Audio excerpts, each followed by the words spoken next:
Imate jedan detalj, naš velikan imam Ebu Hanife, jedne prilike se sultan naljutio na svoju hanumu i kaže hanumi, ako večeras zanočiš gdje je moja vlast, kaže ti ja više nismo u braku.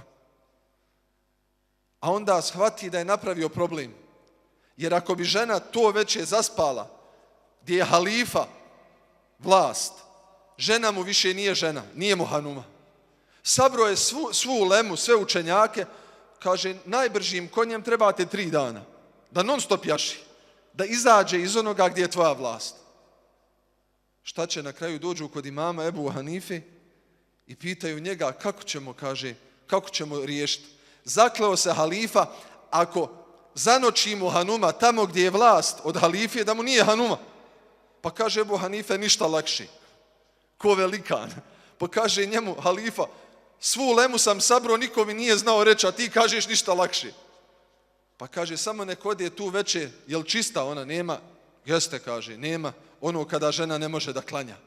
Samo ne kaže zanoći u džamiji. Jer je Allah u Kur'anu rekao وَأَنَّ الْمَسَاجِدَ لِلَّهِ džamije su Allahove. فَلَا تَدْعُ مَا اللَّهِ أَحَدًا nemoj zazivati, nemoj dozivati nikoga mimo Allaha.